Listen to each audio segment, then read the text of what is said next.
بڑی اہمیت. نہ فرقہ دیکھیں گے ہم، نہ عقیدہ دیکھیں گے، نہ کوئی اس کے عمل دیکھیں گے، اس کو اپنا آپ درست کرنا چاہیے. پڑھنے والوں کی نماز، اللہ کے رسول علیہ السلام نے فرمایا میرے بعد ایسے لوگ بھی آئیں گے جو بے وقت نمازیں پڑھیں. اور ایسا دور بھی آیا کہ لوگ جمعہ پڑھنے گئے اور دیکھا کہ عصر کا وقت بھی جا رہا، اتنی لمبی بکواس شروع کرتے حجاج تو لوگ جو تھے نا صحابہ اور تابعین کھڑے ہو کر پھر نہیں پڑھ سکتے تھے. وہ بیچارے بیٹھے بیٹھے اشارے سے ہاتھ بھی نہیں اٹھاتے، پتہ نہ چلے قتل کر دیتے.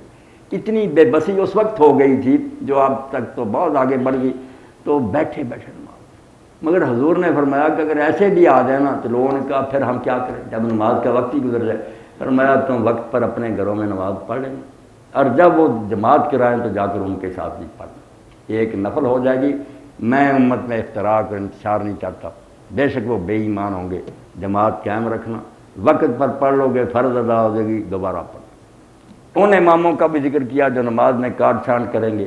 تو لوگوں نے کہا یا رسول اللہ ان کے پیچھے نماز پڑھنے کا کیا فائدہ ہوگا؟ فرمایا نہیں، تمہیں پورا ثواب ملے گا، جو کمی بیشی وہ کریں گے اس کے جواب دے وہ.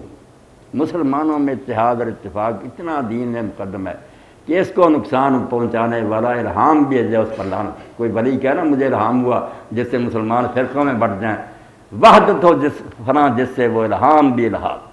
لعنت بھیجو ایسے مرزا غلام احمد کے الہام پر کہ باقی سارے کافر ہیں. جو مولوی ملا یہ کہے وہ کافر ہیں، وہ نماز نہیں، وہ شیطان کہہ دیں. دین میں ایک لفظ بھی نہیں دکھا سکتا کہ حضور نے سب پیش گوئیاں کیا نکالو دفتر، یہ بعد میں تم ملاؤں نے لکھ لیا اس کے پیچھے نماز نہیں، اس کے پیچھے. اللہ کے رسول نے کہیں فرمایا کہ گمراہ ہوں گے جو جیتے. فرمایا نماز ساتھ پڑھنی. نماز ہی جو ایک رشتہ ہے جس سے مسلمان آپس میں جڑے ہیں. جب یہ بھی ٹوٹ گیا کعبے کٹھے ہوں گے. جی سر میں نے پوچھنا کہ یہ جو قبروں کے بارے میں آتا ہے کہ کچی نہیں مل رہی، پکی مل رہی، تو آج کل تو ان کے بہت زیادہ پکے رواج ہیں، ان کے بنتی ہیں پکی ہوتی ہیں. ان کا سوال میرا یہ ہے کہ یہ اولیاء کرام ہوتے ہیں کہ یہ ابدال یہ کرتا ہے، کیا ان کا حدیث کی روشنی میں کیا ان کا ملتا ہے شرح بات میں؟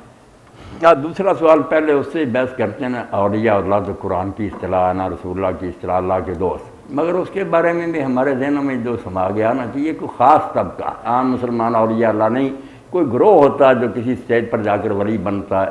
یہ تصور دین کے خلاف ہے. ہر شخص جو کلمہ پڑھ لیتا نا اس کی عملی حالت کوش ہو وہ اللہ کے دشمنوں سے نکل آتا، اللہ کے دوستوں میں شامل ہو جاتا. مگر یہ ولایت عام دوستی، جیسے کوئی سرسری میرے دوست کچھ ایسے ہیں جن سے پھر بہت گہرا تعلق ہوتا، ایمان اور تقوی میں پھر جوں آگے کوئی بڑھتا جاتا، اس کی ولایت اعلیٰ درجے کو دوستی ہے. کوئی جو مومن ہے اس کو آپ کہیں اللہ کا دشمن، یہ تو بہت بڑی گالی، کافر کہنے کے برابر. دشمن نہیں ہوتا، کلمہ اس نے پڑھ لیا، دوستوں میں آ گیا، اب وہ نکما دوست ہے کوئی بہتر ہو جائے گا. میں یہاں ایک حدیث پاک کا حوالہ دوں گا. ہم نے تو مذاق بنا لیا نا کہ اچھے بڑے لوگ ہیں اذانیں کہہ رہے ہیں نمازیں، ان کو کافر کہتے ہیں، صرف اس لیے کہ ان کا خیال ہم سے جدا. اللہ کے رسول علیہ السلام کے سامنے ایک صحابی کئی مرتبہ پیش ہوئے شراب نوشی میں. عادت پڑی ہوئی تھی، بندے برے نہیں تھے، عادت بری صحبت میں پڑ جاتی. کئی مرتبہ جھوٹ پتان ہوا ان کو.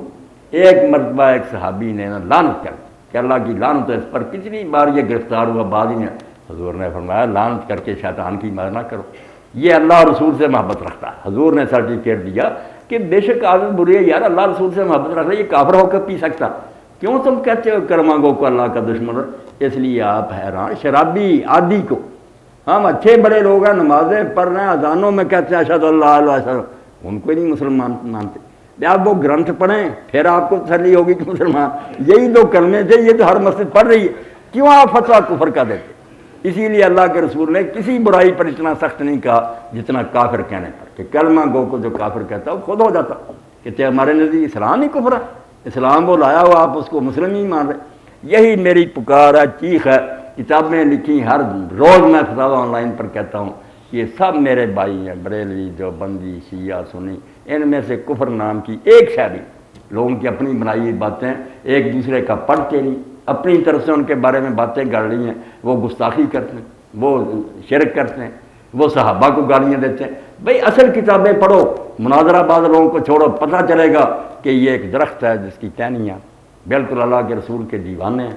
ہر ان میں سے بڑھ بڑھ کے بات کر رہا ہے، تہجد گزار ہے. کون کافر ان میں سے؟ ہاں پڑھتے نہیں، اور پڑھیں گے تو مناظرے کی کتابیں جو رسالے ایک دوسرے کے خلاف لکھ لیے نا، جن نے تصویر بگاڑ کر وہی لیے پھرتے ہیں. وہ بیچارے ہر گروہ کے لوگ کہتے ہیں توبہ لعنت ہے اس پر. ایک بچی نے ایک دن مجھے پوچھا تھا کہ جو لوگ یہ کہتے ہیں کہ حضور کی عزت اتنی ہے جتنی بڑے بھائی. میں نے کہا بیٹی عمر گزر گئی بوڑھا, مجھے آج تک ایسا نہیں کوئی ملا. اگر تجھے کوئی ملے میرے ساتھ بھی ملاقات کرا کہ وہ کم وقت کون ہے جیسا کہتے ہیں, بات بنا لیں گے ایک عبارت کو غلط سلط کاٹ کر. اب اس کا وقت نہیں, بات کیا تھی اس کو کیا بنا دیا. آپ دل میں یہ بٹھا لیں کہ جو بات ایک ان پڑھ سن کر, ان پڑھ مسلمان کا توبہ توبہ, وہ عالم لکھ سکتا, یہ قاعدے کی بات عالم نہیں لکھ سکتا. نہ مولانا مرزا خان رحمۃ اللہ علیہ لکھ سکتے ہیں, وہ بھی علامہ احسان اللہ دیر جھوٹ بولتا بریلویت میں. جو یہ کہتے ہیں وہابیہ میں ضیاء اللہ وہ بھی جھوٹ بولتے ہیں. اصل کتابیں نکالیں گے آپ دنگ رہ جائیں گے کہ لعنت ہے ان جھوٹوں پر. بات کیا تھی اور یہ کدھر کی کدھر رہے گی. تو کوئی مسلمان نہ گستاخ رسول ہے نہ کوئی مشرک ہے. غلطی سے اگر وہ کام کر رہا کہ میں تعظیم کر رہا تو آپ اس کی اصلاح کریں کہ وہ ادب کر رہا اپنے خیال میں ذرا حد سے بڑھ گیا, شرک نہیں کرنا تھا. وہ سر پھاڑ دے گا آپ کا کہ آپ کہہ رہے ہیں میں شرک کرتا. تو علم نہ ہو تو کہہ سکتے ہیں کہ وہ بے خبر ہے. کافر مشرک کیوں کہتے ہیں؟ آج کے درس میں اگر یہی بات آپ میری اللہ کے لیے مان لینا کہ کلمہ کو کافر نہ کہے. جس مسجد میں جائیں پڑھیں نا کہ پیشانی پر کیا رکھا سنی بریلوی شیعہ وہابی دیوبندی, چھوڑیں ان باتوں تو ساری مسجدیں آپ کی. قرآن پڑھ رہا ہے, قبلہ رخ ہے, آپ نے قرآن کے پیچھے کھڑا اس کا عقیدہ جو ہے جواب دیتا رہے گا. جی قبر کی کیا بات؟ کچی قبر. یہ قبر کی بات انہوں نے کہی نا, کچی پکی کی. تو ٹھیک ہے, اللہ کے رسول علیہ السلام نے فرمایا کہ قبروں پر عمارت بنانا اور ان کو چونا گچ کرنا جو ہے نا اس سے آپ نے منع کیا. اور زیادہ جو ہے نا خرابیاں بھی پیدا ہوئی ان پکی قبروں سے. اگر سادہ قبریں ہوتی نا بے شک اولیاء کی ہوتی, کیوں یہ ہوتا کہ وہاں قوالیاں ہو رہی ہیں, میلے ہو رہے ہیں, اور کئی تو ایسے مزار بھی ہیں کہ اولیاء اللہ کی روحیں بھی دکھی ہیں. زنا ہوتا ہے وہاں, شراب نوشی ہوتی ہے, بھنگ ہوتی ہے. اسی لیے پتہ چلتا ہے کہ اللہ کے رسول نے کیوں نہیں کہ, اور معاشی طور پر بھی یہ نقصان دہ کہ ایک قبر پر آپ نے لاکھوں کروڑوں لگا دیا, اس کو غسل دیتے ہیں عطر سے. کیا فائدہ اس اللہ کے نیک بندے کو, وہ تو جنت میں, اس کو ان خوشبوؤں کی کیا ضرورت ہے. کتنے غریب تھے جن کے گھر آباد ہو سکتے تھے, بچیاں اپنے گھروں میں جا سکتی تھیں, آپ یہ ملنگوں اور مجاوروں کو دے رہے. تو ہے دین کے خلاف. ان یبنا القبر وان یجسس علیہ, منع کیا کہ چونا گچ نہ کرو, نہ ان پر کوئی عمارتیں بنا. جی جی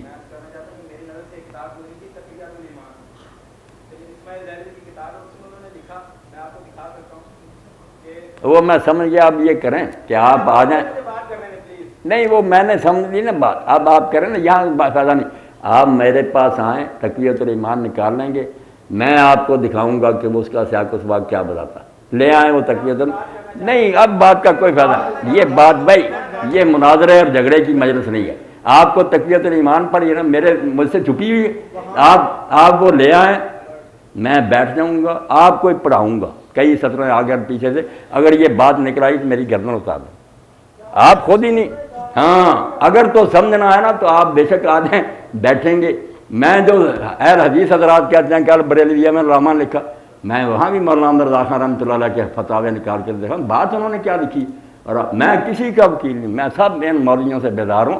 انہوں نے یہ دکانیں بنائی اسی طرح کہ دوسرے کی بات بگاڑو, ان کو بدنام کرو. تقویۃ الایمان چھپی نہیں, مجھ سے لے آئیں, آپ سے ہی پڑھاؤں گا. مگر کہوں گا اللہ کے لیے پہلے توبہ کرو کہ مطلب نہیں بدلنا, پڑھتے آؤ. اگر یہ بات نکلی کہ بڑا بھائی عمر میں اور اس کی یہی تعظیم ہے تو میرے بڑے بھائی کی عمر میں, تو میری گردن اتار دیں. نہیں کیا فائدہ یہاں مناظرے کی باتیں نہیں. ہاں سیاق و سباق بڑے کھلے دل سے میں آپ کا استقبال کروں گا.